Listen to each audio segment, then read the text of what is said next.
Guys welcome back to my channel Udit vlog. So guys आज की video में बताऊंगा कि न्यू ड्राइवर्स अपनी कार के अंदर क्लच कब और कैसे यूज करें, क्योंकि गाइस ज्यादातर जो न्यू ड्राइवर्स होते हैं उनको ये प्रॉब्लम फेस करनी पड़ती है। जब भी वो अपनी कार की जो क्लच है वो रिलीज करते हैं तो उनकी कार या तो बंद हो जाती है, या अपनी कार के जब भी वो गियर शिफ्ट कर रहे होते हैं तो उनकी कार के अंदर जर्क फील होता है उनके साथ जो बैठे पैसेंजर या उनको। तो गाइस आज की वीडियो बताऊंगा कि कैसे आप अपनी कार की क्लच प्रॉपर्ली यूज करें और कब कब आपको अपनी कार की जो क्लच है वो यूज करनी है। इस वीडियो में आगे बढ़ने से पहले अगर आप चैनल पे नए हो तो चैनल को सब्सक्राइब करना ना भूलिए, क्योंकि इस चैनल पे automobile related video, DI type की मॉडिफिकेशन वीडियो एंड बाइक से रिलेटेड वीडियो आती रहती है। तो इस वीडियो को करते हैं स्टार्ट। तो गाइस सबसे पहले आपको पता होना चाहिए कि जो आपकी कार की क्लच है वो किस किस कंडीशन के अंदर यूज आती है। तो गाइस जो पहली कंडीशन रहने वाली है, जब भी आप अपनी कार का जो गियर है वो शिफ्ट करते हो या डाउन करते हो तो उस केस के अंदर आपकी क्लच हमेशा यूज आती है। आपको क्लच पूरा प्रेस करके आपको अपनी कार के जो गियर है वो शिफ्ट करने हैं, एंड जब भी आपको अपनी कार के जो गियर डाउन करने हैं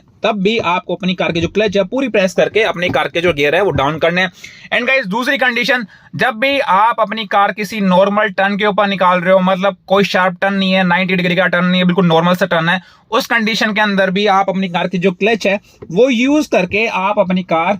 नॉर्मल टर्न के ऊपर टर्न कर लेते हो। जो तीसरी कंडीशन रहने वाली है, जब भी आप अपनी कार किसी नॉर्मल ब्रेकर से निकाल रहे हैं, मतलब ब्रेकर इतना स्टिफ नहीं है, खड़ा ब्रेकर नहीं है, तो उस कंडीशन में आप अपनी कार पहले ब्रेकर के पास जाके स्पीड डाउन करते हैं एंड गियर डाउन करके आप अपनी कार का जो क्लच है वो यूज करके आप अपनी कार ब्रेकर पे से निकाल लेते हैं। एंड गाइस अब बात करते हैं फोर्थ कंडीशन की। तो गाइस जब भी आप अपनी कार किसी बम्पर टू बम्पर ट्रैफिक के अंदर लेके चल रहे हैं और फर्स्ट सेकंड गियर के अंदर चल रहे हैं, तो गाइस उस कंडीशन के अंदर भी आपकी जो क्लच है वो यूज आती है ताकि आपकी कार बंद ना हो जाए। एंड गाइस जब भी आपको अपनी कार स्टॉप करनी हो तो उस केस के अंदर भी आपको पहले क्लच का यूज करना पड़ेगा, उसके बाद ब्रेक। जब भी आप अपनी कार स्टॉप करो तो पहले क्लच दबा के फिर आपको ब्रेक दबाना है। एंड गाइस अब बात करते हैं कि जो आपकी कार की क्लच है उसको प्रॉपर तरीके से ऑपरेट कैसे करते हैं। तो गाइस न्यू ड्राइवर क्या गलती करते हैं, अपनी कार का जो क्लच है उसको प्रॉपर तरीके से प्रेस नहीं करते हैं, और जो क्लच वाला फुट है, ये वाला फुट है,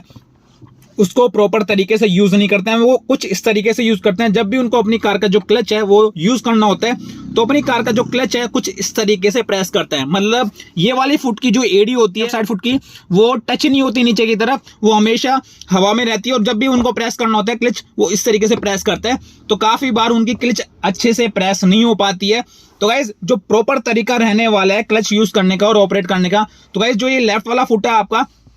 उसकी जो एडी है वो नीचे यहाँ पे टच होनी चाहिए, और जब भी आप अपनी कार की जो क्लच है प्रेस करें वो आपको जो ये वाला फुट है उसका जो पंज है उससे आपको प्रेस करनी है। क्योंकि गाइस काफी न्यू ड्राइवर गलती क्या करते हैं, बीच वाले पोर्शन से अपनी कार की जो क्लच है वो प्रेस करते हैं, तो काफी केस के अंदर उनकी कार की क्लच है प्रॉपर प्रेस नहीं हो पाती है। तो गाइस आपको जो फुट का आगे का पार्ट है सिर्फ उससे आपको अपनी कार की जो क्लच है वो प्रेस करनी है, कुछ इस तरीके से।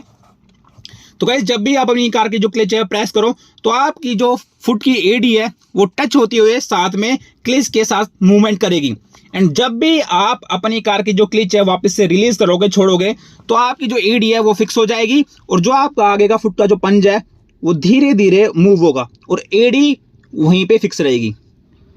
और अगर आपको प्रेस करनी हो तो एडी भी मूवमेंट करेगी साथ में, और वापस आपको रिलीज करना हो तो आपकी जो एडी है वो फिक्स हो जाएगी, और जो आगे का फुट का जो पार्ट है वो सिर्फ रिलीज होगा इस तरीके से। गाइस जब आपको प्रेस करना हो तो एडी मूव करेगी टच होते हुए, और जब आपको रिलीज करना हो तो धीरे धीरे सिर्फ आपका फुट का जो आगे का पार्ट है वो अपर साइड में जाएगा। तो गाइस इस तरीके से आपको अपनी जो कार की क्लच है वो ऑपरेट करनी है। एंड गाइस जो आपका ये लेफ्ट वाला फुट है हमेशा रेस्ट पे रहेगा, और जब जब आपको अपनी कार की जो क्लच है वो यूज करनी होगी उसी टाइम आपका जो लेफ्ट वाला फुट है वो यूज आएगा। बाकी आपको ये हमेशा रेस्ट पे रखना है, या फिर यहाँ पे डेड पेडल है वहां पे रखना है। एंड गाइस जो आपका राइट वाला फुट है उसकी पोजीशन कुछ इस तरीके से रखनी है, एक्सीलेटर और ब्रेक के बीच में आपको जो ये राइट वाले फुट की जो एडी है वो फिक्स कर लेनी है, और जब भी आपको एक्सीलेटर की जरूरत पड़ेगी तो एक्सीलेटर यूज करना है, जब भी ब्रेक की जरूरत पड़ेगी तो ब्रेक यूज करना है। इस तरीके से आपका जो फुट का मूवमेंट है इस तरीके से होगा, और ये जो एडी है यहाँ फिक्स रहेगी दोनों के बीच में। तो गाइज इस तरीके से आपको राइट वाले फुट की पोजीशन रखनी है। एंड गाइज अगर आपके सामने कोई नॉर्मल टर्न है और नॉर्मल ब्रेकर है, उस कंडीशन में आपको अपनी कार की स्पीड डाउन करके और सेकंड गियर के अंदर आपको अपनी कार निकालनी है, क्लच प्रेस करके ब्रेकर के ऊपर से और टर्न के ऊपर से। अगर आपके सामने कोई 90 डिग्री का टर्न है, बिल्कुल शार्प टर्न है, और कोई स्टिफ ब्रेकर है, खड़ा ब्रेकर है, तो उस कंडीशन में आपको अपनी कार की स्पीड कम करके फर्स्ट गियर के अंदर आपको अपनी कार निकालनी है। तो गाइज अभी मैं डेमो करके दिखाता हूँ आपको। एंड गाइस 95% जो न्यू ड्राइवर होते हैं उनको ये प्रॉब्लम फेस करनी पड़ती है जब भी वो अपनी कार फर्स्ट गियर के अंदर पिक कर रहे होते हैं और अपनी कार की क्लच रिलीज कर रहे होते हैं तो उनकी कार झटके खा के बंद हो जाती है। तो गाइस मैं बताऊंगा प्रॉपर तरीके से स्मूथली अपनी कार कैसे पिक करें। तो गाइस आपको करना क्या है, तो गाइस आपको अपनी कार की जो क्लच है पूरी अच्छे से प्रेस करके आपको धीरे धीरे रिलीज करनी है। तो गाइस काफी न्यू ड्राइवर क्या गलती करते हैं, अपनी कार की जो क्लच है वो 1-2 सेकंड के अंदर रिलीज कर देते हैं कुछ इस तरीके से और उनकी कार झटके खा के बंद हो जाती है। तो गाइस आपको अपनी कार की जो क्लच है वो 3-4 सेकंड के अंदर आपको रिलीज करनी है धीरे धीरे। एंड गाइस जो आपकी कार का जो क्लच का जो बाइटिंग पॉइंट है उस पॉइंट पे आके आपको अपनी कार की जो क्लच है वो होल्ड कर लेनी है, रोक लेनी है। तो गाइस जो बाइटिंग पॉइंट होता है वो क्या होता है मैं बताता हूं आपको। जब भी आप अपनी कार की जो क्लच है वो धीरे धीरे रिलीज कर रहे होते हो और किसी पॉइंट पे आके आपकी कार आगे की तरफ मूव होने की कोशिश करती है, इंजन वाइब्रेट करता है, तो गाइस उसको बोलते हैं बाइटिंग पॉइंट। तो गाइस आपको क्या करना है, जब भी आप अपनी कार की जो क्लच है वो रिलीज करो धीरे धीरे तो किसी पॉइंट पे आके आपकी जो कार है आगे की तरफ मूव करने की कोशिश करेगी एंड इंजन वाइब्रेट करेगा। तो उसी टाइम आपको क्या करना है गाइस, आपकी जो कार की क्लच है उसी टाइम होल्ड कर लेनी है, उसी जगह पे आपको होल्ड कर लेनी है। एंड जब आपकी कार धीरे धीरे मूव हो जाए उसके बाद धीरे धीरे आपको अपनी कार की क्लच है वो रिलीज कर देनी है। तो गाइस अगर आप इस तरीके से अपनी कार की जो क्लच है वो रिलीज करोगे तो आपकी कार स्मूथली उठेगी और आपकी कार झटका खा के बंद नहीं होगी। तो गाइस इस तरीके से आपको अपनी कार की क्लच है वो रिलीज करनी है। एंड गाइस काफी न्यू ड्राइवर होते हैं वो अपनी कार अच्छे से चलाना सीख जाते हैं, उसके बाद भी वो अपनी कार की जो क्लच है वो प्रॉपर रिलीज नहीं कर पाते और जब भी वो अपनी कार के कोई सा भी गियर शिफ्ट कर रहे होते हैं तो उनकी कार के अंदर काफी जर्क फील होता है। तो गाइस वो किस कारण होता है मैं आपको बताता हूं। तो गाइस वो क्या गलती करते हैं, जब भी वो अपनी कार का गियर शिफ्ट करते हैं क्लच दबा के एंड वापस से अपनी कार की जो क्लच है वो रिलीज करते हैं तो वो कुछ इस तरीके से करते हैं। तो गाइस वो क्या करते हैं, क्लच दबा के अपनी कार का जो गियर है वो शिफ्ट करके जब वापस से क्लच रिलीज कर रहे होते हैं तो उनका जो राइट वाला फुट होता है वो एक्सीलेटर पे होता है और अपनी कार की जो क्लच है रिलीज कर रहे होते हैं और रिलीज करने से पहले पूरा क्लच रिलीज करने से पहले वो अपनी कार का जो एक्सीलेटर है वो दबा देते हैं, जिसके कारण उनकी कार के अंदर अच्छा खासा जर्क लगता है। चाहे से आप सेकंड गियर ले लो या फर्स्ट गियर ले लो और थर्ड फोर्थ फिफ्थ गियर के अंदर थोड़ा कम जर्क फील होगा आपको, बाकी आपको first second and third gear के अंदर जर्क फील होने वाला है अगर आप इस तरीके से अपनी कार की जो क्लच है वो रिलीज करोगे।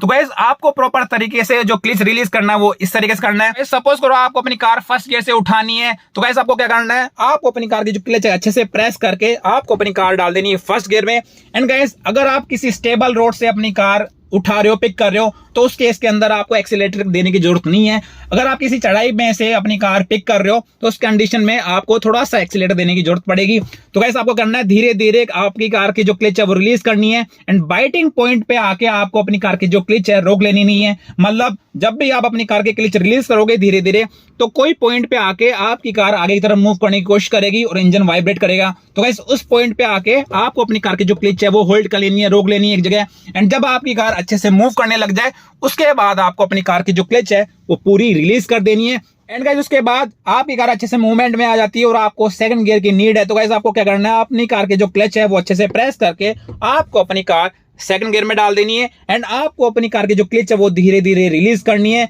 एंड पूरा रिलीज करने के बाद ही आपको अपनी कार का जो एक्सीलेटर है वो यूज करना है। तो गाइस इस तरीके से आपको बिल्कुल भी अपनी कार के अंदर जर्क फील नहीं होगा और आपके साथ कोई भी पैसेंजर बैठा है उसको भी जर्क फील नहीं होगा। एंड गाइस अगर आप अपनी कार के क्लच कुछ इस तरीके से रिलीज करोगे, आपने क्लच प्रेस करी और सेकंड गियर डाला और क्लच धीरे धीरे आप रिलीज कर रहे हो और एक्सीलेटर भी आपने क्लच रिलीज करने से पहले दबा दिया कुछ इस तरीके से, मतलब आपकी जो क्लच है वो पूरी रिलीज भी नहीं हुई और आपने एक्सीलेटर दबा दिया। इस केस में जाके आपको अपनी कार के अंदर काफी ज्यादा जर्क फील होगा। और guys first second and third gear के अंदर आपको अपनी कार की जो क्लच है वो धीरे धीरे रिलीज करनी है एंड क्लच रिलीज करने के बाद ही आपको अपनी कार का जो एक्सीलेटर है वो यूज करना है। बाकी आप अपनी कार का जो fourth and fifth gear use करते हो उस कंडीशन में आप अपनी कार की जो क्लच है वो स्पीडली छोड़ सकते हैं, एकदम से छोड़ सकते हैं। उस केस में आपको अपनी कार के अंदर बिल्कुल भी जर्क फील नहीं होगा। तो गाइस मैंने अपनी कार कर लिया स्टार्ट और मैं क्लच प्रेस करके पूरी अपनी कार का फर्स्ट गियर डाल दिया और मैं अपनी कार की जो क्लच है वो धीरे धीरे रिलीज कर रहा हूं। तो गाइस इस पॉइंट पे आके मेरी कार अच्छे से मूव कर रही है और मैंने अपनी कार की जो क्लच है उसी जगह पे होल्ड कर ली है बाइटिंग पॉइंट पे और देखो गाइस मेरी कार मूवमेंट करने लग गई और जब मूवमेंट अच्छे से करने लग जाएगी तो मैं अपनी कार की जो क्लच है धीरे धीरे पूरी रिलीज कर दूंगा। अब गाइस मेरे को सेकंड गियर की नीड है तो मैंने पूरा क्लच प्रेस करा और मैंने कार का सेकंड गियर डाल दिया और क्लच रिलीज करने के बाद धीरे धीरे तब जाके मैंने एक्सीलेटर का यूज करा, उससे पहले यूज नहीं करा। अगर मैं उससे पहले यूज करूंगा साथ साथ क्लच के साथ साथ तो कहीं ना कहीं मेरी कार के अंदर जर्क फील होगा। तो गाइस अभी आपको दिखाता हूँ, जैसे मैंने स्पीड बूस्ट अप करी और मेरे को अब थर्ड गियर की नीड है, तो मैंने थर्ड गियर डाल दिया कार के अंदर और क्लच जैसे रिलीज कर रहा हूँ तो रिलीज पूरी करने से पहले मैंने एक्सीलेटर दबा दिया। तो गाइस देखो जर्क फील हुआ। तो गाइस इस तरीके से आपको ध्यान रखना है। एंड गाइस अभी मेरी कार है थर्ड गियर के अंदर और मेरी स्पीड पहुंच चुकी है 40 के अप्रोक्स, तो मेरे को अब नीड है फोर्थ गियर की। तो मैंने गाइस फोर्थ गियर डाला और क्लच तुरंत रिलीज कर दी, तो इस केस के अंदर मेरे को जर्क फील नहीं हुआ। तो गाइस अभी मेरी कार की स्पीड है 60 और मेरी कार है फिफ्थ गियर के अंदर। तो गाइस अभी सामने ब्रेकर आने वाला है, तो जैसे ही मेरे को ब्रेकर दिख गया तो मैंने अपनी कार का जो एक्सीलेटर है वो छोड़ दिया और ब्रेक पे आ गया ये वाला फुट,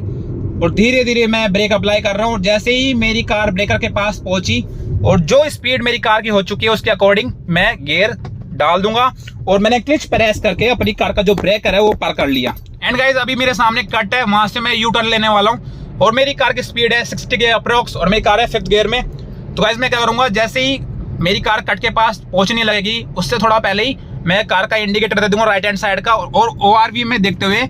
और मेरी कार का जो ब्रेक है वो अप्लाई करना चालू कर दूंगा और एक्सीलेटर पे से मैंने पैरा डाली है और ब्रेक अप्लाई करते हुए मैंने कार की स्पीड डाउन कर ली है और मैं मेरी कार की जो स्पीड आ चुकी है वो सेकंड गियर के अप्रोक्स आ चुकी है। तो मैंने अपनी कार डाली सेकंड गियर में और इंडिकेटर देते हुए और लेफ्ट और राइट में देखते हुए मैंने अपनी कार टर्न ले ली क्लच दबा के। तो गाइस इस तरीके से आपको अपनी कार का क्लच है वो यूज करना है टर्न के ऊपर और ब्रेकर के ऊपर जो नॉर्मल ब्रेकर हो। तो गाइस अभी सामने ब्रेकर आने वाला है और मैंने मेरी कार की जो एक्सीलेटर है वो छोड़ दिया, प्रेस करके सेकंड गियर में डाल दिया और क्लच दबा के ही मैंने ब्रेकर पार कर लिया और वापस से क्लच छोड़ के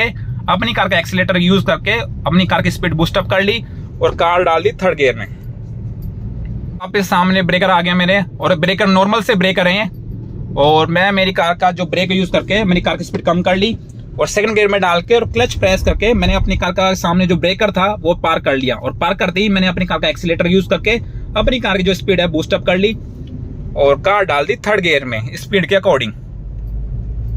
तो इस तरीके से गाइस आपको अपनी कार का जो क्लच है वो प्रॉपर यूज करना है और प्रॉपर तरीके से रिलीज करना है। तो आई होप गाइस आपको वीडियो इंफॉर्मेटिव लगी होगी। वीडियो इंफॉर्मेटिव लगी तो वीडियो को लाइक कर देना, शेयर कर देना, कमेंट कर देना एंड चैनल पे नए चैनल को सब्सक्राइब कर देना, बेल आइकन को प्रेस कर देना क्योंकि इस चैनल पे automatic video D bye type की मॉडिफिकेशन वीडियो एंड बाइक से रिलेटेड वीडियो आती रहती है। तो गाइस वीडियो देखने के लिए थैंक यू सो मच।